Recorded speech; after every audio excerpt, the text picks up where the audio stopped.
Hi, this is Randal Schwartz, host of FLOSS Weekly. This week, Simon Phipps joins me. We're going to be talking about All Things Open, an amazing open source conference. You're not going to want to miss this, so stay tuned. Netcasts you love. From people you trust. This is Twit. This is FLOSS Weekly with Randal Schwartz and Simon Phipps, episode 534, recorded June 19th, 2019. All Things Open 2019. It's time for FLOSS Weekly, the show about free, libre, open source software. I'm your host, Randal Schwartz, Merlin at Stonehenge.com, bringing you each week the movers, the shakers, the big projects, little projects you may be using every day and not aware of it, projects you may want to download right after this show, or occasionally we don't talk about any of those things. We talk about conferences, as we are doing today. Joining me once again is my lovely and talented co-host, Simon. Welcome back to the show. Why, thank you, Randal. It's a pleasure to be back on the show again. I apologize for the slightly gravelly voice. I picked up a cold while I was on the train traveling back from Paris the other day and haven't been able to shake it off in the kind of grey, rainy, stereotypical English weather that I'm in at the moment here in Southampton. Cool. And I'm normally taping at what we call 9:30 a.m. Leo time, because Leo time is the only time that matters. But I'm actually on the East Coast today. I am, ironically, we're going to be talking about a conference. I'll talk about that in a few minutes. But I am at the Pearl Conference for this week in Pittsburgh. Pittsburgh, Pennsylvania. I was thinking Philadelphia. No, it's Pittsburgh. It gets blurry after the third day of the conference, so I'm a little crazy there. I'm in the AV room. They actually gave me a hard line right into their router. And so this is the only place I could get this. Otherwise, I'd be on the conference Wi-Fi, which is flaky, or my hotel Wi-Fi, which would be more flaky. So I appreciate this, but it might mean from time to time you hear like people talking in the background and stuff. But thanks to inverse square law, we're probably not going to hear that too much. Mike's facing me over here, and it's sort of away from the door and away from the equipment over that way. So I think I'm probably going to be okay. So today's show is a repeat guest, only 2 times so far now, Todd Lewis, who is the chair and creator of All Things Open.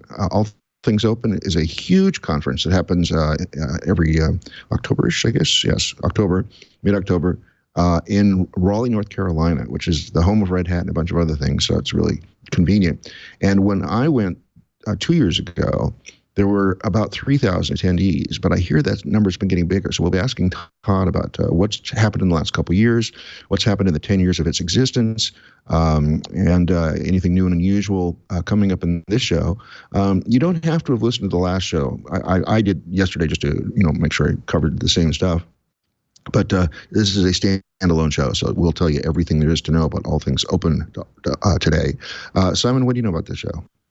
I know almost nothing about it. This is not a conference I've ever been to because it's a long way from home. And since it was started, I have not worked for a corporation that pays for my travel to random conferences. So I don't know a huge amount about it. I'm fascinated by the fact they've become a B Corp.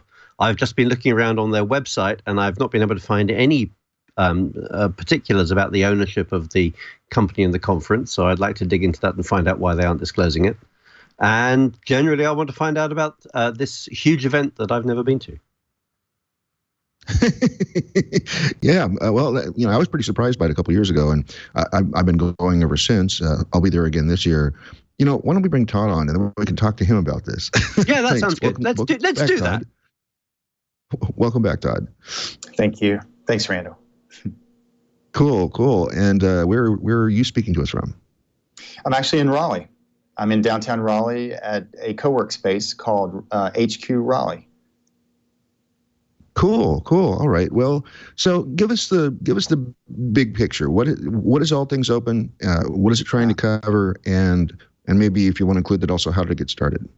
Sure. Painting, broad strokes here. It's a polyglot technology conference that really focuses on open source. So open being the key word, the real focus. It's in, open source, open tech, and the open web. Started it, this will be our 7th year 7. So the first year was 2013. And again, it's a multi-track conference. So over both days of the event, there will be maybe 20 tracks of content going on. So attendees can get, something of pretty much everything open source related. That's kind of the idea. That's where, the polyglot idea sort of comes in. And again, the attendance continues to increase. In 2013, the attendance was 600 or 700, something like that. And over the next 6 years, now heading into year 7, that number is now 4,000 plus. So we're really fortunate. Wow. Some things have kind of worked in our favor, and I would like to think we've done a few things right. I know we've done a lot of things wrong, but that's the way life works, right? You make some mistakes and then you learn from them. So I'd like to think that the attendance figures and the general response is verification that we've certainly made the mistakes, but we've learned from them, and we are now doing some things a little bit better. Well, I have to say, from the previous 2 years that I've attended, that unlike many conferences I go to, even with that many tracks, there was never a time slot where there wasn't something for me to see. And so I was actually exhausted after the conference because I was in every single session every time. And in fact, for some of the hours, there were at least 3 or 4 things across that I wanted to see all at once. I think that's the right problem to have, right? Well, that's certainly the goal. I think as an organizer, you want to organize something that includes sessions that are appealing to pretty much everyone. And, I guess what you want to avoid is a situation in which your attendees are looking around saying, nothing appeals to me. There's not a single session that I really want to go to.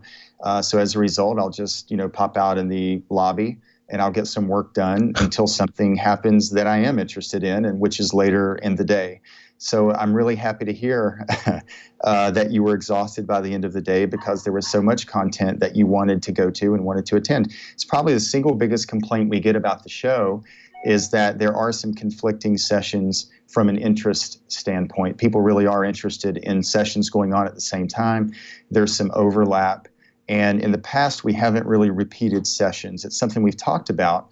Do you maybe repeat sessions that you think, are around popular topics or ones that you think going in a lot of people are going to be interested in? Maybe put one early in the day, one later in the day to give people 2 opportunities to attend that particular session. Not something we've done, certainly something we've discussed, because we do hear that a lot, that, hey, Todd, I really wanted to attend this, but it's conflicting with these other 3 sessions that I really want to go to too. So how do I make a decision? There's a part of me that's very happy when I hear that. I don't want anybody to be upset or conflicted, but at the same time, as an organizer, I think that's certainly a goal. You've done a decent job when you have people wanting to attend multiple sessions at the same time.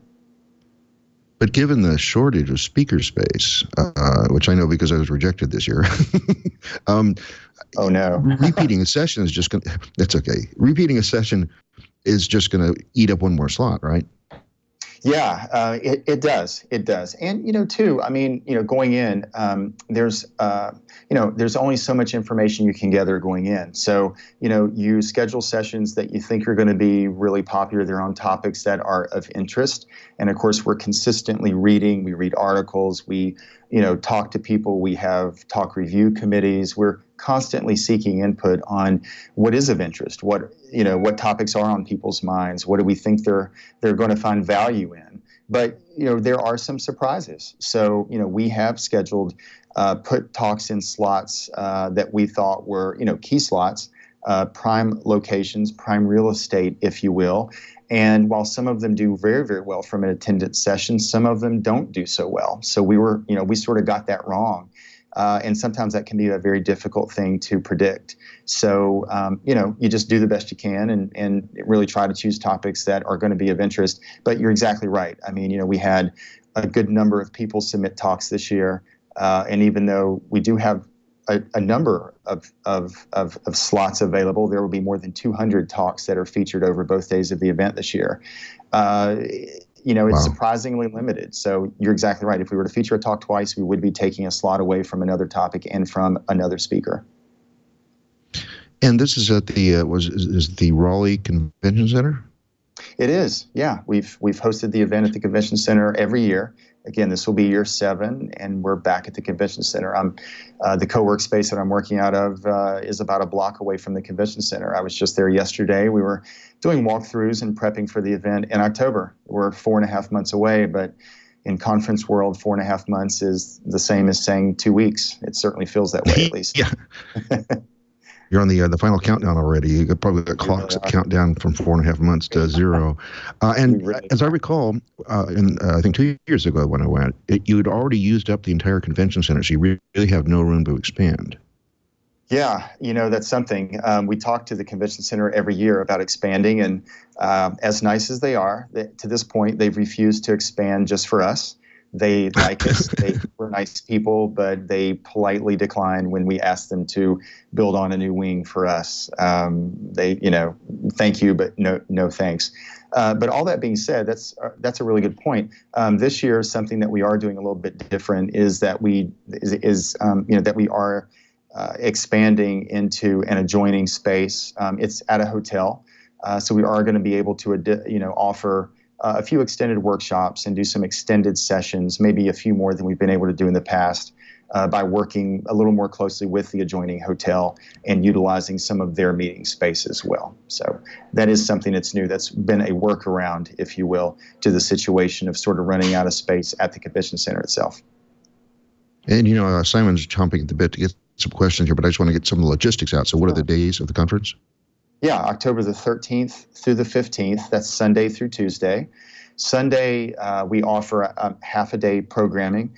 Our programming on Sunday focuses on inclusion and diversity. So we really run a half-day program on that topic. Last year was our first year doing that, and we're certainly repeating it. It was very successful. Last year, maybe 400 to 500 people came in from really around the world for that event. We had, thought leaders, community leaders, corporate leaders that participated in that event. So we're going to do that again on Sunday, wow, October the 13th. And then on the 14th and 15th, those are more traditional conference days. And again, that'll be Monday and Tuesday. So Todd, this is a fascinating conference. I grew up in my my open source career on OSCON, and this kind of looks to me like kind of the East Coast OSCON, but with added Red Hat. I'm fascinated. I went looking on the website to find out who owns the conference, and I could see that it was a B Corp, but I can't find any other particulars of ownership. Can you tell me, who is it that's putting this conference on?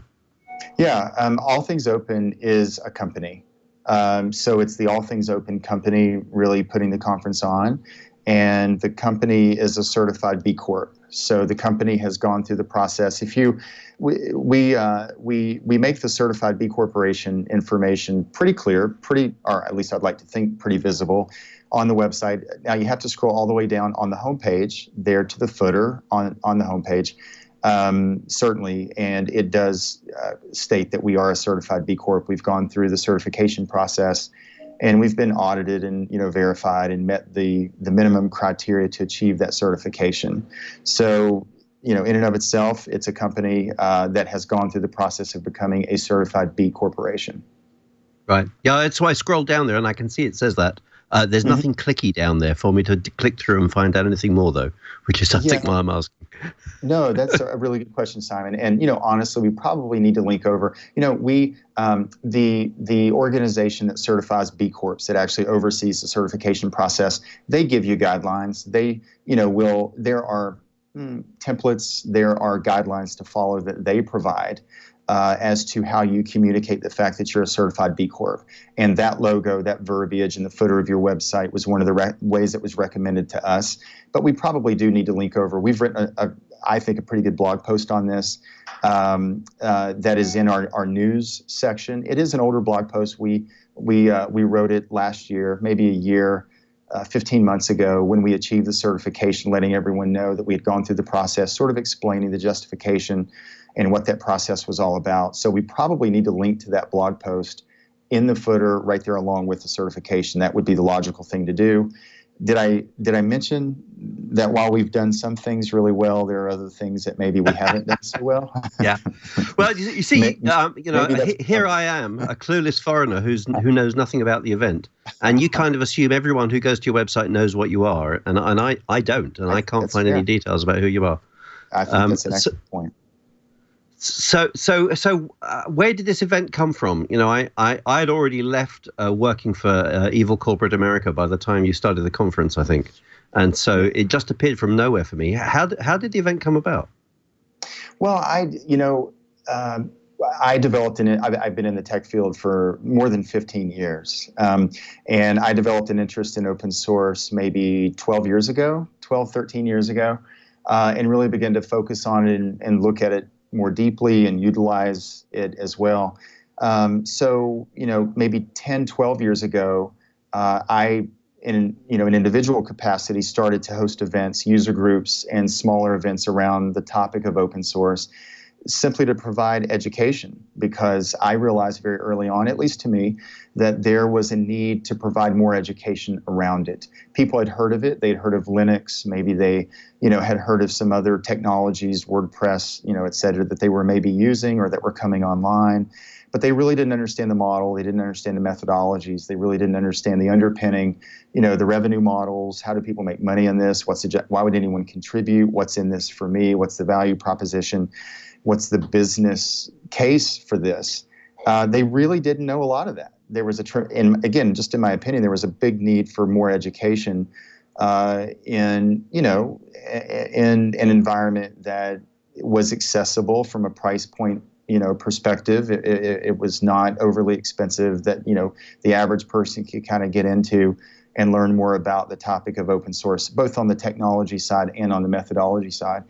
And so, I really began to create events, and one thing led to another. They were, successful. There were some well-known events in there, but we'd always really wanted to do something on a larger scale, and we'd wanted to do something in the Research Triangle, really in the Raleigh and the Research Triangle Park area of North Carolina. So that's kind of how All Things Open kind of came about. We'd been doing events in one shape or form for about 5 years before All Things Open was created, and we really started doing the event. So again, first year was 2013. It did take place in downtown Raleigh. We were very fortunate to find, a few partners that were willing to work with us to help us make it happen. And 6 years now, going on 7 years later, we're at 4,000 plus attendees. Right. Now, I was just looking at the pricing here, and you're like 10% of the price of OSCON. How are you keeping the price so low? You don't even look like you have an exhibit hall. So how is it such a cheap event? Yeah, that's a really good question. So we've always taken the long view on this. I think with events, or really with anything, with companies in general, with anything that you sort of dive into and pursue, you can take a long view, you can take a short view. Your purpose for doing something can be, you can look to, maximize profit and to make money on it, and choose where you're going to do the event. And you can kind of establish a baseline budget and take on costs, and answer some very basic questions. Will I offer lunch? Will I locate this event in a convention center? Both of those things are incredibly expensive. That immediately means your budget is going to be significant right out of the box. So we've taken more of a long view on this, and we've been willing to, profit margins are limited. They are much lower than they are for most other events, because we want to be around for the long term, because we think we're providing value to the community in other ways by allowing people that may not otherwise be able to attend events to actually attend and to learn and to get the education. So it means we have to cut corners in some, and I don't mean there's a very negative connotation attached to cutting corners. I don't think it always has to be negative. I just think it means, you've got to be smart about the way you spend money. We're not as, I guess, maybe as fancy as some of the other conferences.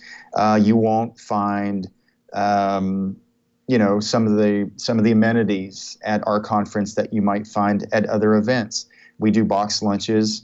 For lunch, people can attend, get a box lunch. We do that for a variety of reasons. I mean, it does save money, just being honest about it. But box lunches are also mobile, so we do offer some programming over lunch. So we give attendees the option of kind of a mobile option for lunch. They can go into a session and catch additional programming as they're eating, if they choose to. So that kind of serves dual purposes, but that's just one example of ways that we're able to maybe cut down on some costs that maybe some other people incur. So some, you have to run it frugally, in a very frugal way. And we've always made that a priority, because the end result, which is making it accessible and bringing some people into the open source movement, if you will, and educating them and getting them started and on-ramping them, was very worth it to us. Right. Now, I see that looking at the website here, it looks to me like there is an early bird price that's valid until June 22nd. Are you going to be able to give us a code so that people who watch Floss Weekly can get the lower price a little bit longer than that? Oh, sure.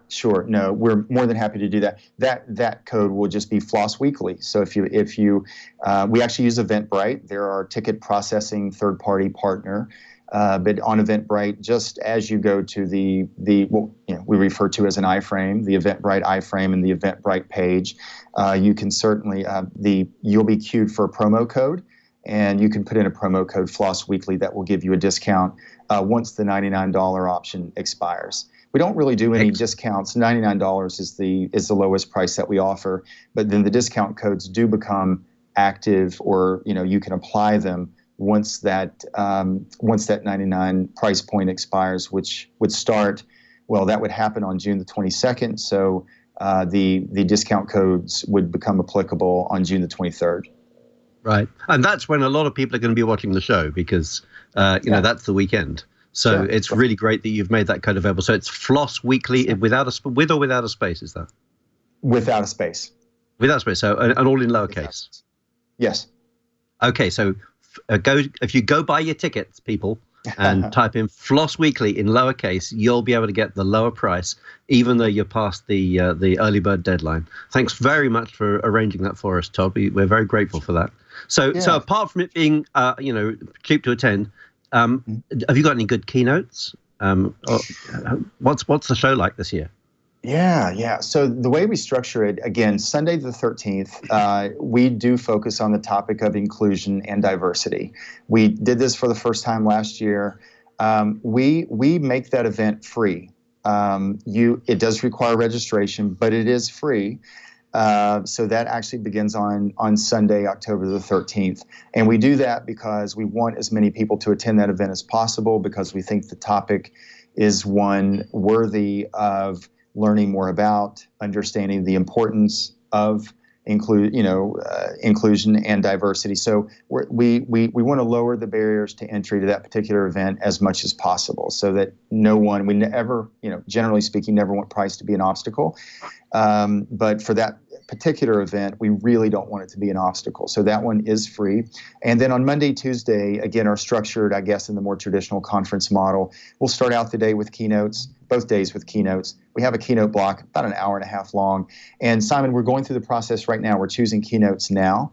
I'm not, really able to announce the keynotes at this moment. We generally do that a couple months away from the show, away from the conference, just to let people know what's coming in that keynote block. And then the remainder of both days will just be more, traditional sessions. We feature 15-minute burst talks. So there's sort of lightning talks, TED Talk style, if you will.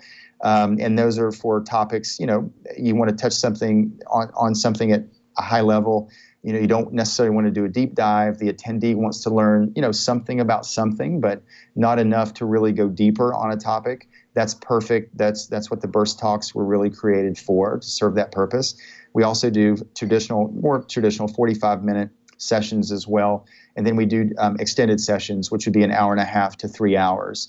And those sessions do allow for deeper dives on topics when it becomes necessary. So those three options, in addition to the keynotes, over both days. And both traditional conference days would be October 14th, 15th, which would be Monday, Tuesday. I just checked. If you do need a keynote, I am available on those conference days still, remarkably. Good. Okay. Good. So who goes to the show? Is it just people from North Carolina, from RTP, or do you draw people in from further afield than that? Yeah, great question. Last year we had people from 40 U.S. states. So people really attended. Our goal is to get someone from every state in the United States. So we were up to 40 last year. There is a higher concentration of attendee from, the North Carolina, South Carolina, Georgia, that southeast corridor. but really good representation from the East Coast in general, the East Coast of the U.S., and we're seeing the numbers, that percentage increase coming from the Midwest and then from the West Coast of the United States as well. A lot of people from Washington and from Portland and especially from San Francisco, really good representation and attendance from those more West Coast-based tech centers. A lot of people from Austin, a lot of people from Chicago, so from those technology centers, more Midwesternly located, if you will, if that's a word. And then, I think the majority still attend from the East Coast and then from that Southeast corridor. And people from 24 countries attended last year also. So I think over the last 6 years, going into year 7, it has become more of an international event as well. Our international representation has increased, and last year it really took a giant leap forward. And again, people from 24 different countries were on the ground at All Things Open. So we consider that an improvement. We're going in the right direction, and that's something that we very much want to see increase in the years ahead. We would like to see more people from other countries attend. Right. And so with the growth like this, how have you coped with running an ever larger conference? Because I'm helping run a tiny conference here in the UK, and it's enough trouble putting that on without having an extra 1,000 people coming every year. So what are you doing here? Are you staffing up? Have you got a massive volunteer force? How does that work? We do. Volunteers are really valuable to us. When you're on the ground, if you attend the event, you've probably met at least one, probably 2, 5, 10 of our volunteers. They're wonderful. Many of them have been with us for multiple years. So we couldn't do the event without volunteers. They're just world-class people. Not only they're just good human beings, they're willing, again, to take their time. Everyone has limited time. Time is limited for everyone. And they're willing to take something that they have limited and a limited amount of, and really give that to us. So without volunteers, we really couldn't do it. They're wonderful. And again, they are out in full force and extremely important at the event itself. Leading up to the event, we have a very small team. There may be, 3 of us, 2.5 to 3 of us that really consistently work on the event. We love what we do. We spend a lot of time on this, because you're exactly right. As more people attend, the number of variables that you have to work with, the number of variables in the equation increase accordingly. And the greater the number of variables that you're dealing with and having to pay attention to and address, the harder it becomes, the more time it takes. There's just no way around that. So we spend a lot of time. I work a lot. I really enjoy what I do. To me, this is not really work. This is pure enjoyment. Not to say there aren't trouble spots or issues that come up, or there aren't days that I don't, utter to myself, what the heck have I done? Because if I'm being honest, I have those days just like everyone else does when things aren't going quite right. But again, a very small team works very hard around the year, year-round to make this happen. And then we do depend on volunteers in a very big way as well. And they are wonderful. They're great, great people. It doesn't surprise me that you say you enjoy doing this. You seem like a natural fit for running the show. I just want to say, from the number of times I've interacted with you, it's been great. Thank you, Randall. That's really nice. I think, I don't know. It's if I just like people, and I know that that's such a cliche and that's so overdone. So I don't mean to, cause collective, the collective eye roll out there in your community. Like, really, wow, great, Todd, you like people. That's news. Thanks for making news for us.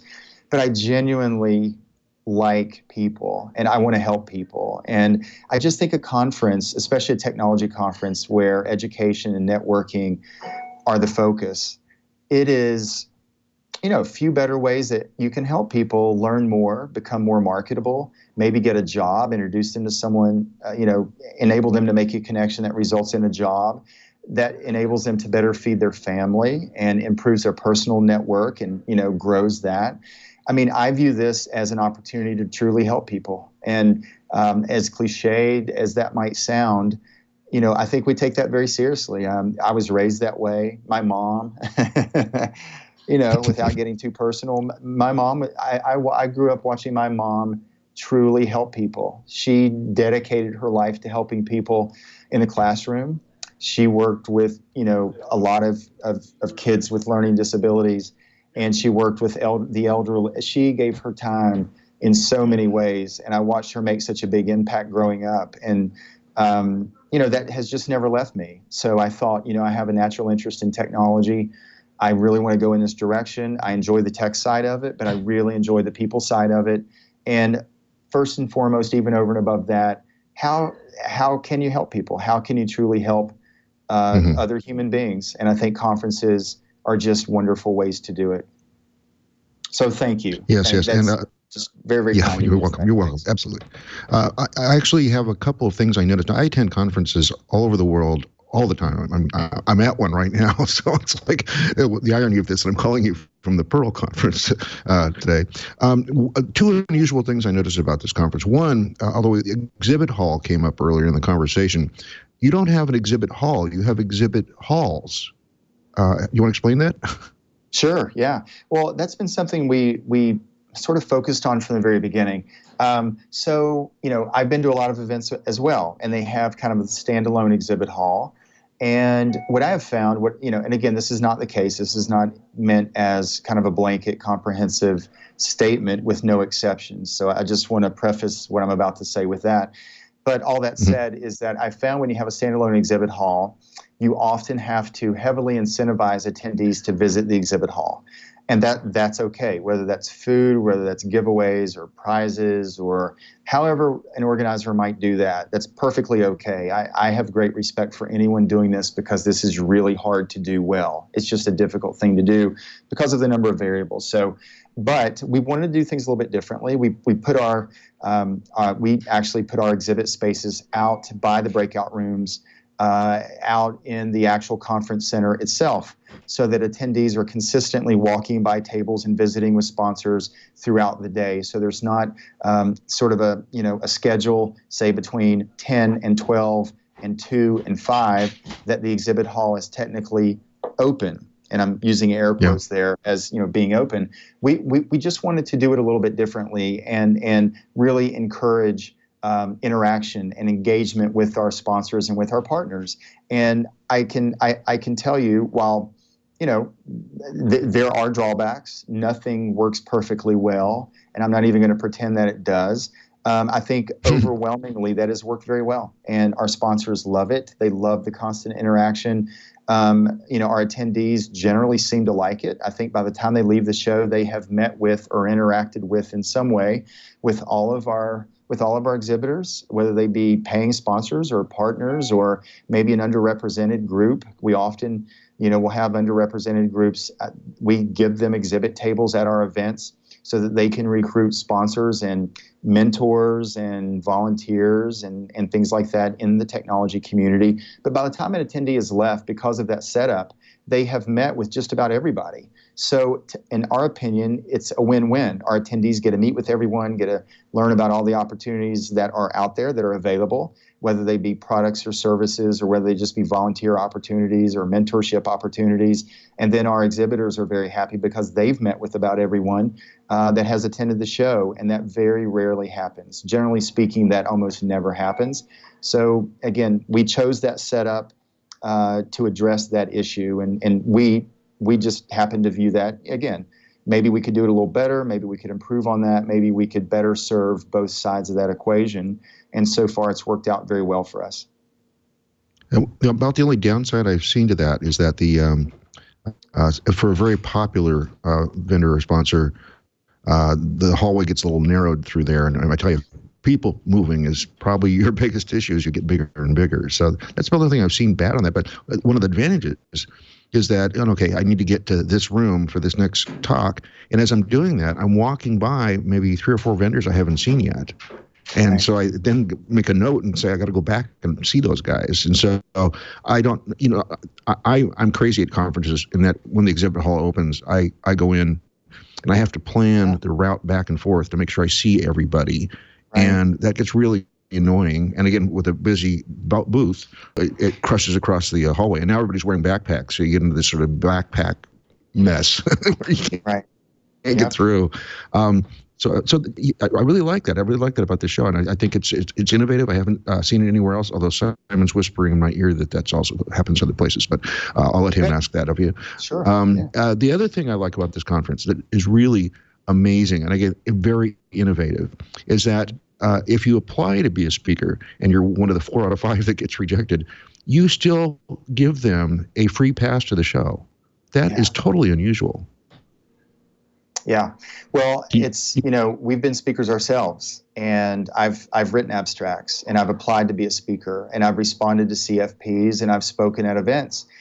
And, I've hosted personally enough speakers over the last 10 to 15 years to know personally and through other people that, abstracts, generally speaking, overwhelmingly, a lot of thought and effort goes into structuring and constructing and writing an abstract and a talk title. It's not, now again, there are exceptions to this. I've seen a few that I think maybe 2 or 3 minutes went in, a thought went into it, maybe not even that much. There are exceptions, but generally speaking, people really put a lot of thought and effort and time and consideration into writing abstracts. And we just don't take that for granted. We feel like we owe it to someone that has expressed an interest in the event. They've recognized and acknowledged that the event exists. They've then taken the next step to do the research on, well, what are they looking for? What are the parameters around the CFP? Let me get more information. Then let me look at my calendar and let me, kind of compare that event to other events that I might submit CFPs to or a CFP response to. And then they then will take the next step and actually choose our conference to submit a talk to. And then they'll take the next step and they'll think of a thoughtful, creative title, and then an abstract, and then actually, identify what the attendee would walk away from if they were to attend that. So I guess, Randal, are giving everyone that is rejected, quite honestly, that is not chosen to speak, a free pass to the conference. We think it's the least we can do. I mean, we think, gosh, we should probably be doing more than just a free pass. And we've always done things like that. Because, you're right. If just being honest, some of the conferences I've submitted talks to, if I were to get an email back and someone were to say, we really appreciate you taking the time to do this, and we so appreciate it. Even though you're not speaking, come to the show, try it out, see it for yourself. If you're a first timer, and even if you're not a first timer, even if this is your 10th year. Come visit us. We still want to talk to you. We want to, get to know you. We want to hang out with you. We want you to enjoy the content. We want to make you better. We want to deliver value to you. I can honestly say I would leave that experience very much like you did, saying, wow, that's just nice. That's kind. So I don't know, without beating it, beating the horse here anymore. We just think so much time and effort goes into it. And because we've done it ourselves, we really grasp how much time and effort goes into it. It's the least we can do. We've always done it that way. We'll always do it that way because to us, it's just the right thing to do. So, Todd, you've been talking about a focus on education. When you talk about education, do you also consider the event as a venue for handling some of the big issues that face the open source community? Or are you simply talking about basic education about open source, about how to contribute? Ooh, Simon. Ooh. We consider it all of the above. Now, it's funny. This alone could be the topic of a podcast, and I would, this one question alone, because this one goes deep. Choosing topics, choosing what you want to focus on. What goes into that process? What goes into the thought process? We don't. We've always been very upfront, and we respect, everyone. We expect people to, when you're at the conference, to respect viewpoints and human beings on a personal level. And, we do choose, this year, I'll give you a great example. We focus on technology for sure. We have technology specific tracks that you can learn more about specific technologies and platforms and applications and operating systems, et cetera, et cetera. Then you can learn a lot about methodologies. And to us, the way I define a methodology is, contributing, making your first contribution to an open source project. How do you open source something, a tool that you might be using internally? What does that process look like? If you decide, hey, look, we want to open source something to let the outside world know that, if you come to work here, you're going to work on really cool stuff. So let's open source this. Now, there are some licensing considerations. There are some, where do we actually post the code? What are the guidelines around that? What does the README file look like? What does the documentation around that look like? Who's going to serve as a maintainer? There are a lot of questions around that one single decision that we try to provide education around at our event. So that's just an example of a methodology that we would focus on at All Things Open. So the technology and the methodologies. We also focus on other topics like inclusion, diversity. We'll feature a session at the conference this year on race and technology and open source. And it's a topic we're really interested in. It's a topic worthy of discussion. And the person delivering the talk, Dr. Rochelle Newton from Duke University, she was one of our participants last year. She was one of our speakers at our inclusion and diversity event. Wonderful woman, does a great job, amazing background, such knowledge on this particular topic, and brings such a unique perspective to the topic that she can then make the audience aware of and deliver to the audience, and then moderate discussion around this topic. So again, that's an example of it directly relates to technology, it impacts technology, it directly impacts methodologies, codes of conduct, things like that. But it's also something that we make a point to focus on as well, outside of just technology specific or methodology specific. So topics like that as well. So the education is a well-rounded one. We view it as a comprehensive one. This is not just a straight up tech event. Community in the open source space is really important.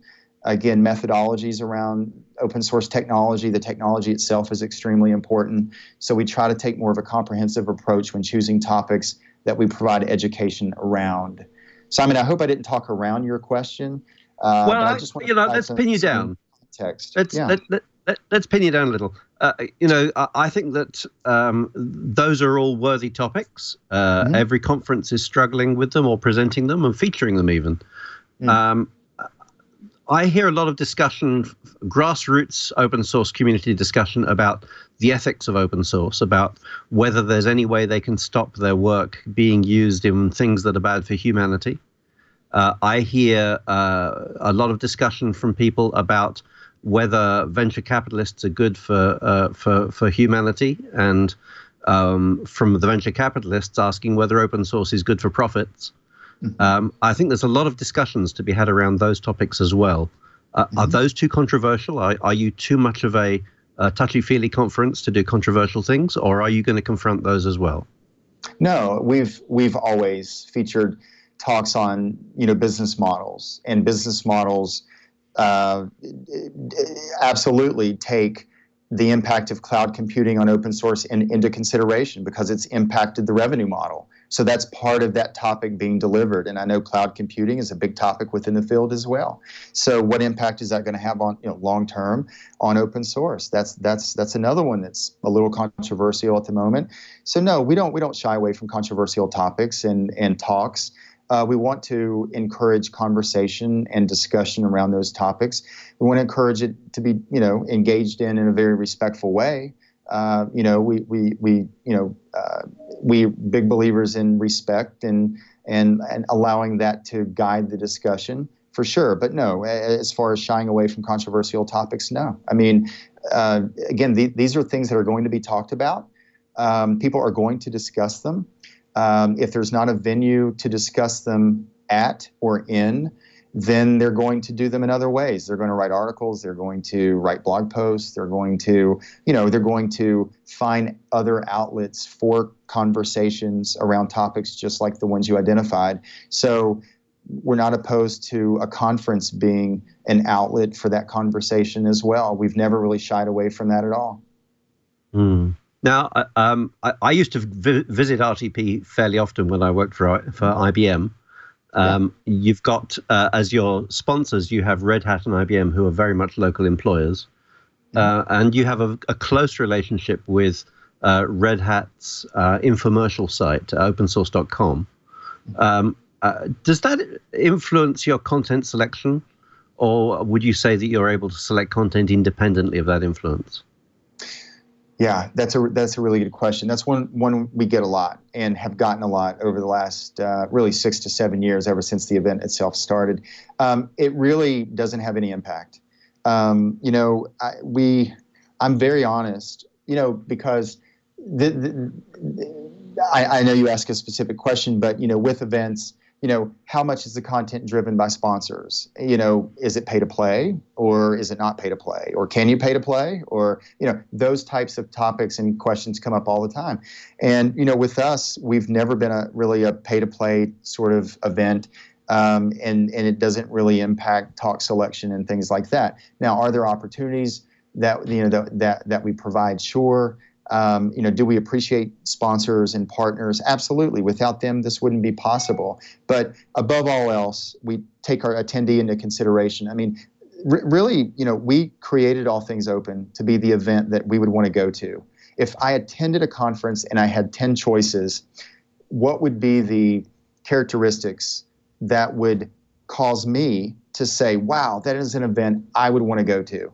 We sort of scratched our own itch. We sort of created something that if we saw marketed or advertised or available, we would want to go to. So at no point do we ever sacrifice the attendee experience on behalf of a partner or a sponsor or someone that we might work with on that side of things. The attendee experience, the educational value, the topic selection is always at the top of the consideration hierarchy, if you will. And that has, I've had conversations with partners about that. I've always tried to be very honest about that.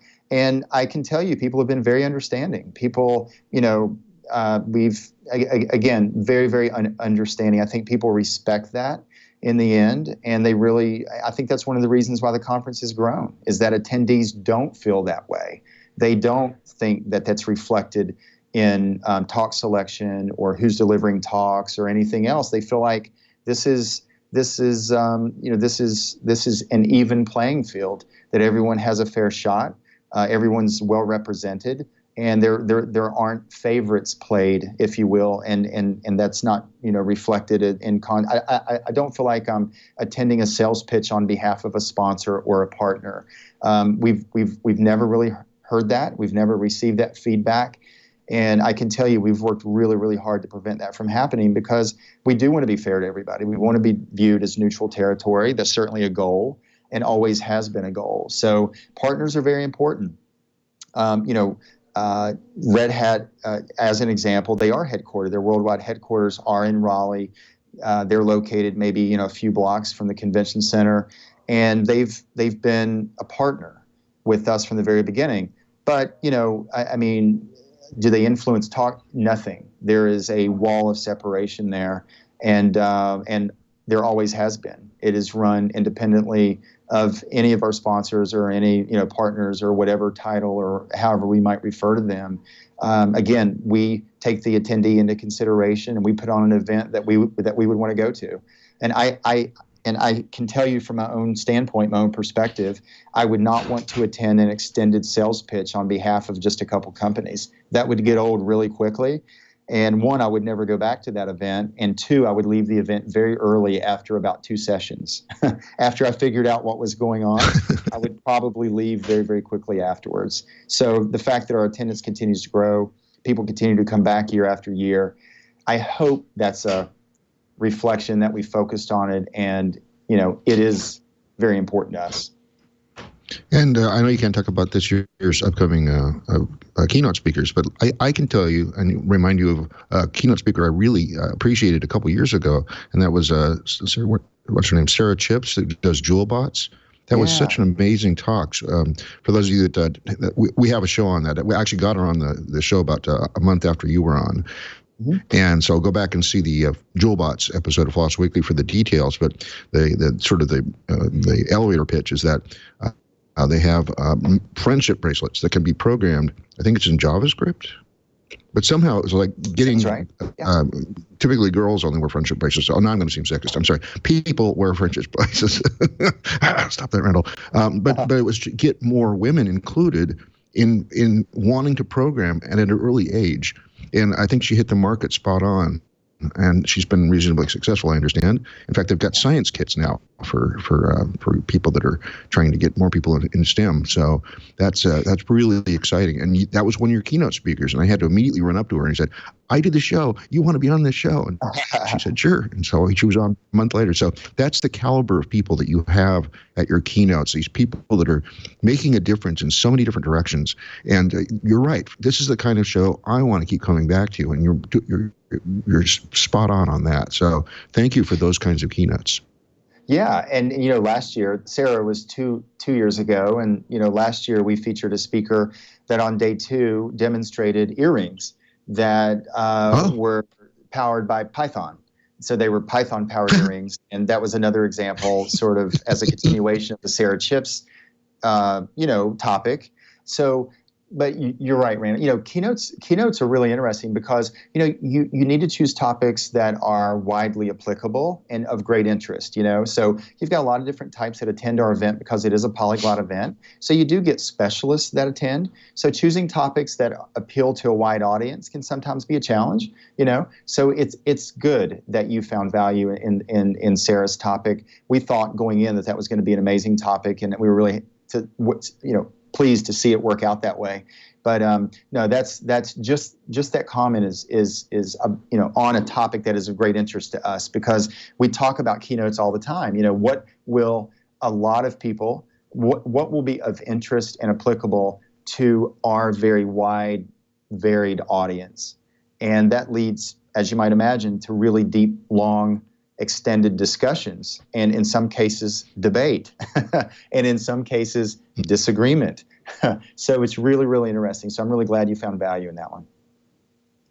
And I also recall that you don't have like most conferences will have like a long speaker, so somebody's talking for 45 minutes or so, and then maybe a few short sessions, or maybe just that's the only thing in the morning. As I recall, it was like 4 or 5 sort of small keynotes every day. Is that right? That it is, yeah. We'll do our keynote block. We'll have 4 or 5 keynote speakers, yeah, and we generally structure them. I'll use the analogy TED Talks. TED, I know, are like 18 or 19-minute long talks.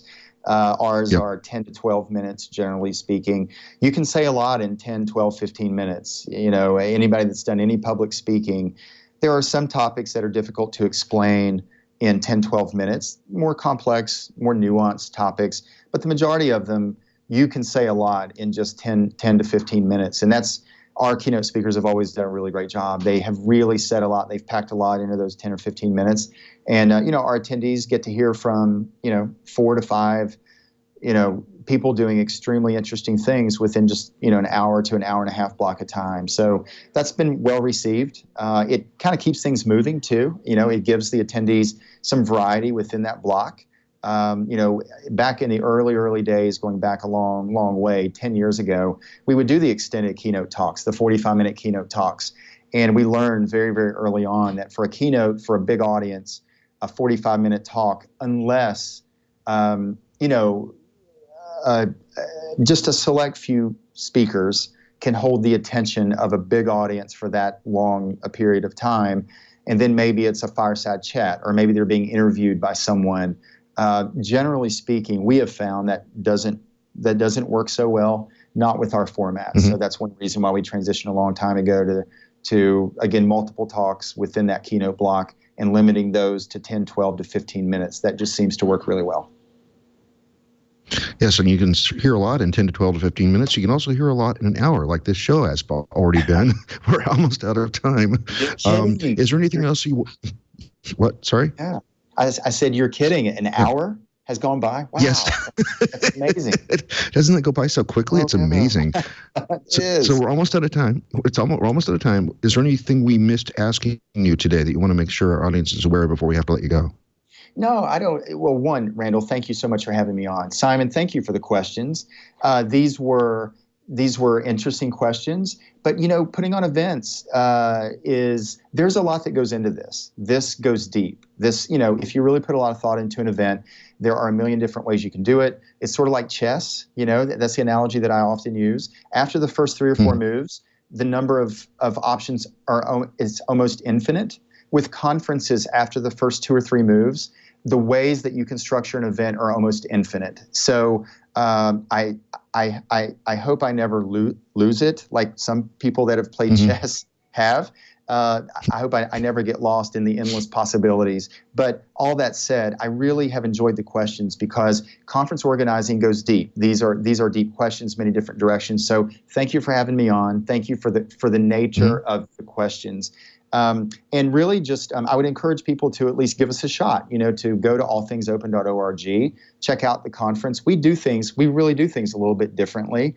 That's intentional. You'll notice we get some things wrong. We don't do things perfectly, but we have been at this a while and we've, learned a lot of lessons. We have, the scars to prove it, so to speak. So I think that people will really enjoy the show. We really do try to focus on the people because, Randal, at the end of the day, it's people that make technology possible.